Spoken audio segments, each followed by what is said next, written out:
Bili kong manok na hiwa ko na, nahugasan na. Binabat ko sa konting asin para kumapit yung lasa. Dalawa lang naman kami, tapos lalagyan ng sabaw. Ayan, yung dahon ng sili. Tapos sayote, malunggay. Ito yung mga hinihiwa ko na. Standby. Painit na po tayo ng mantika. Ito lang gigisa na natin. Luya muna.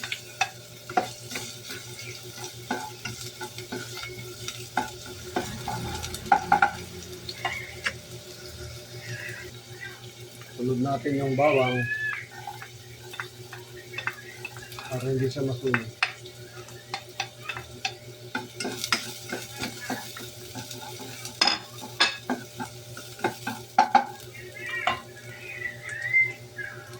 Nangangamoy na yung aroma ng bawang. Ayan, medyo brownish na.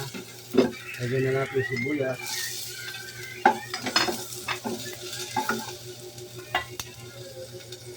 Lagyan na natin ang chicken.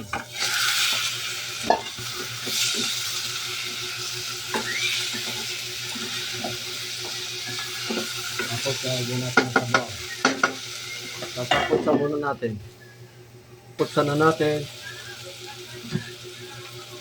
Lagyan na natin siya ng sabaw na hot water. Papakulo pala dito tayo. Yan, papalambutin mo.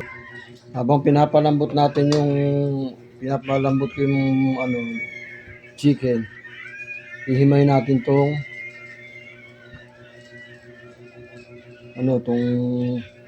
malunggay. Ayan. Napanood ko lang to sa YouTube. Madali lang. Diba? Tanggal na.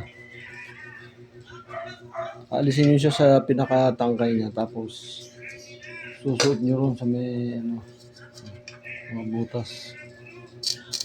Yun, tanggal na siya. Dapat pero kayo ganitong babalat din ako ng sayote. Ha? Ayun eh. Ako sayote.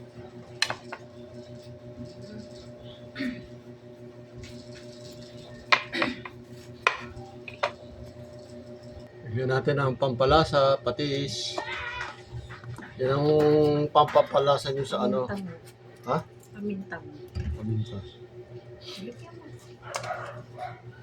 Lagyan din natin ang paminta ko. Isang takip lang, okay na?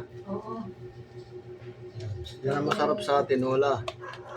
Kahit na Yan ang masarap sa tinola. Lagyan pa natin ang konting patis. Mga kalahating takip. Yan. Wala pa sa lasa eh.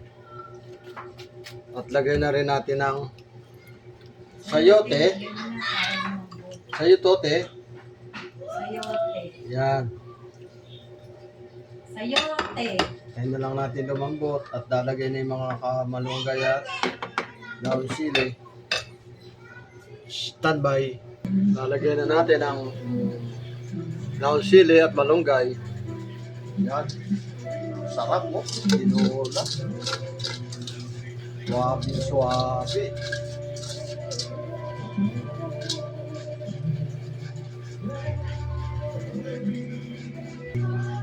Lulubog lang natin ang dahon. Okay na siya. Huwag na natin siya. Dahil yung dahon ng sili, pagka na-overcook, natutunaw siya. Okay na. Yung sarili ng init niya ng sabaw, yun ang makakapagluto sa kayo. Thank you for watching.